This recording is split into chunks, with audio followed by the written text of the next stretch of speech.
Hi everybody, thanks for pressing play on the video today. It's Caroline here from craftycarolinecreates.com. Today we are making this very sweet little box, and I have a little story to tell you about this box. When I was making it, I was designing it hoping that this flap would go underneath the circle and stay closed that way, but as you can see, it didn't really work. So I was about to throw it in the bin and start again when I realised that if you just tuck it in there, it stays really nicely closed, and I quite like this little detail at the top. It's a box that I made with the idea that it would house a little set of 3x3 cards. The box is 3 1/4 by 3 1/4 by 1 inch deep. So you could fit in a lovely set of little 3x3 note cards. This is using the brand new Daisy Delight stamp set and matching punch. And I love the way that they go together and make, is it a gerbera? I'm not very good at flowers and their pronunciation, but I know what I think it looks like in my head. I think it looks really, really pretty. So let's, a little bit of stamping on the side. This one is Tangerine Twist, is that what it's called? I think it's called Tangerine Twist. I don't really use oranges that much, so I don't know their colours very much. But I thought we'd make another one today using some tempting turquoise. Let's go really bold. I was googling what sort of colours these flowers come in, and they come in pretty much every colour. So I thought, let's go bold and bright and do a tempting turquoise one. Okay, so let's start with a scoreboard. And my piece of tempting turquoise cardstock measures 7 1/4 by 8 3/4. Let's start by scoring it along the long side. All of the dimensions will be over on craftycarolinecreates.com as always, so pop over there if you don't write them down in time. So you're going to start at 2 1/2 inches, 3 1/2 inches, 6 3/4 of an inch, and 7 3/4 of an inch. Okay, flip it round and we're going to score it at 1 inch, 1 inch, 2 inches, 5 1/4 inches, and 6 1/4 inches. Okay.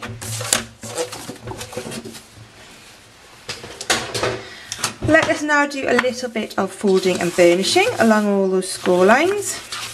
I do apologise about this horrible cut on my hand. I wasn't sure what was better, to have it like this or to put a plaster on it, but the only plasters I could find were frozen plasters of Eva's, of course, and I wasn't sure which would be better, to have the cut or to have the plaster, so I went with the cut. I have been cheating on crafting a little bit with gardening, and unfortunately gardening does this to your hands if you're a little bit clumsy like me. So we folded and burnished, and now we're going to do a little bit of cutting.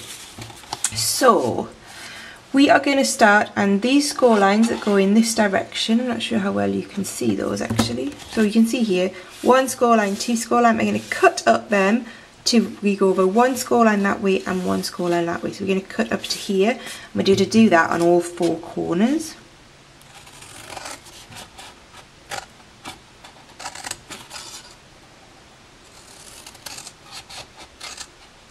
That's 1.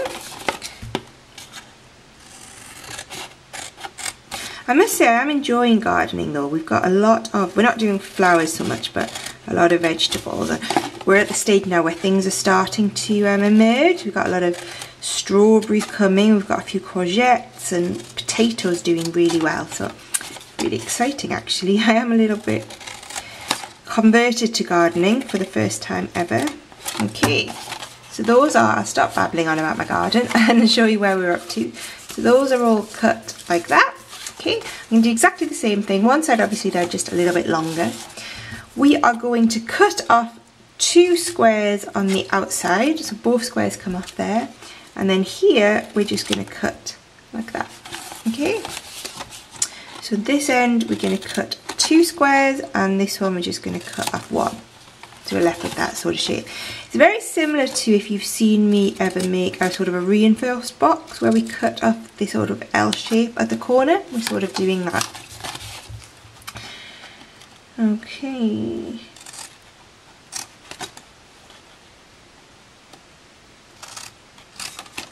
There we go. Right.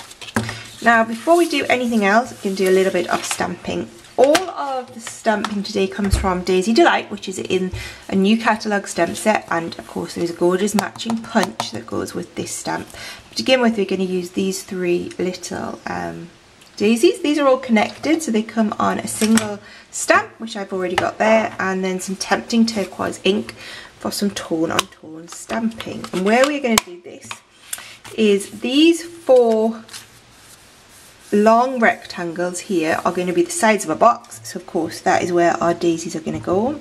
Just going to do this by eye, roughly along the centre, trying to be as straight as I can and failing massively there.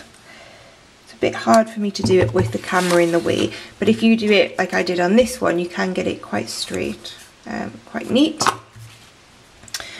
It is hand stamped, we don't want it to look too perfect.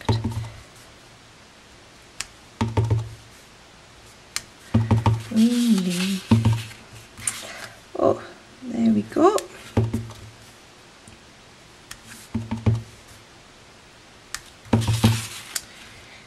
And last one along here. There we go, something like that. While we've got our ink out, let's just do a little bit more stamping. This is the scrap of Tempting Turquoise that came off when I cut my cardstock down for my box, and it is the perfect size for stamping our large daisy. You can see I've used this a lot already. Love this stamp set. I'm a big fan of punches and matching stamps. So I'm glad to see there are a few in this new catalogue, although we do have to wait a little bit for some of them that are out of stock. They will be worth the wait, I am sure. Should be out the week of the 12th of June, so if you're waiting for some of those, not very long to wait now.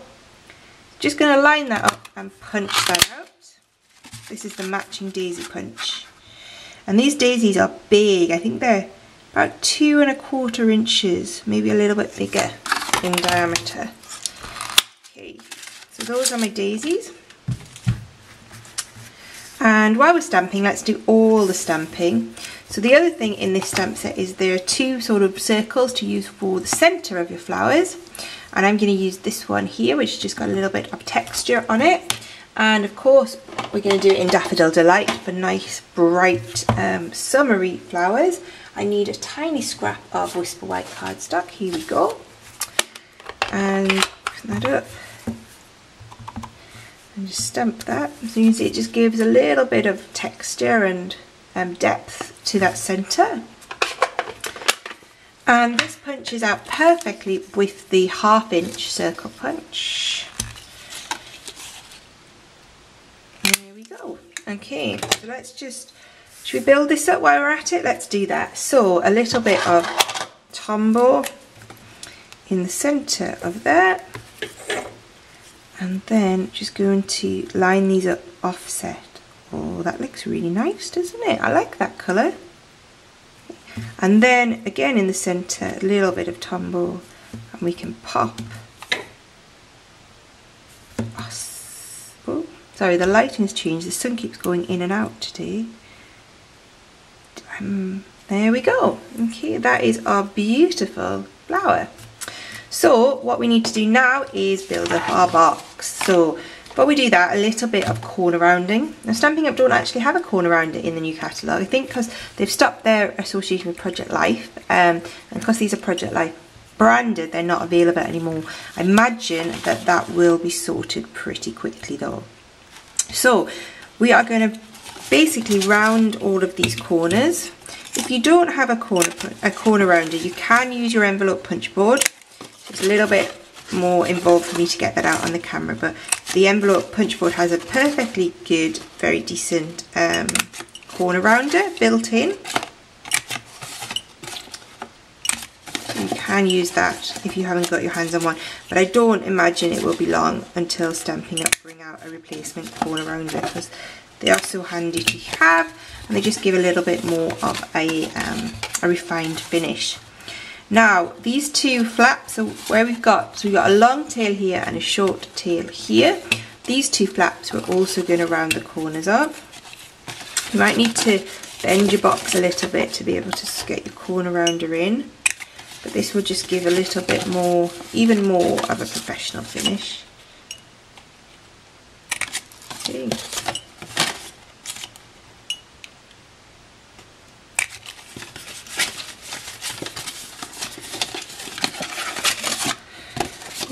Sometimes I have to think, how can I fold it up to get it in?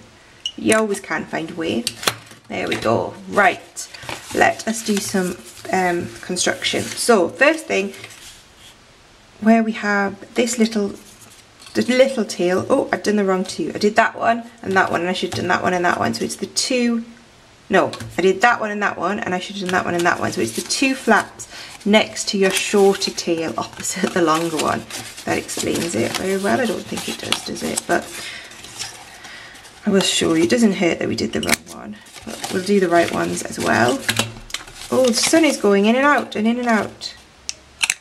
And that is my family just coming home. So if a little girl comes and interrupts us, we will know what that is. So let's firstly put a little bit of fuse on the two flaps near your longer tail.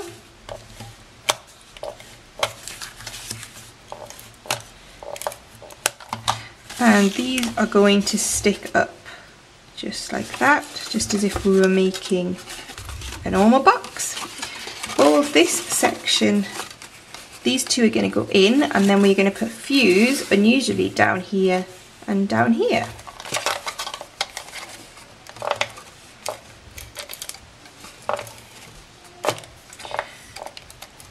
Hopefully they'll realise that I'm filming and not come in, but I'm not sure. I had hoped to get this done before they came home, but of course, better laid plans. These two flaps will just fold in, and then this flap will close up by squeezing in there like that. There we go. And I do like that sort of pattern on the front. And all we're going to do now is we're going to stick a circle. This one is made from the stitched shaped framelit dies. This is the I'm just filming a video at the moment, so can we just be quiet? I told you she would come and say hi. This is the stick shaped framelits dies. This is the second largest circle, and I've just cut this out on some Daffodil Delight. And then this is going to just stick onto the top of that circle like that. Oh, that looks good together, doesn't it? I like that. What do you think? Do you like it? Yeah? Yeah. She's eating some strawberries. I'm just filming a video, so we want to try and be quiet. This is going to be a bit of a comedy blooper. Just going to stick that on a dimensional on the centre of the circle like that. And then we're going to stick that onto the centre of our box. So again, I'm going to do that with a few dimensionals, keeping these sort of towards the centre and the bottom, just so that we can keep our flap there. Sorry about that, they seem to have gone. Did you see that BBC interview recently where a gentleman was doing a live broadcast and his family came in? Not quite like that. I could refilm, but I know you like the bloopers, so I will leave Eva's appearance in and just stick that on the centre. And there we go. A slightly unusual, but I think very cute. I do like that little bit, that little cutout, so that when you open it, and you might have noticed on my prototype I cut off those flaps there, but I've left them on here, and you should leave them on, and that means that it just gives a little bit of a neater close, where here when you close it up you can push in a bit more, where here those flaps stop it doing that. So there we go. I hope you liked that video, and I hope you liked the Daisy Sweet. I love the blue one actually. I'm glad I went for that colour. Still not sold on oranges, don't use them that much, but yeah, I will be back again very soon, actually tomorrow, because we are in new catalogue week, so I do have a new catalogue project every day this week. And remember, if you would like to buy anything I've shown you today, you can do that over on craftycarolinecreates.com. Thanks for watching, bye bye.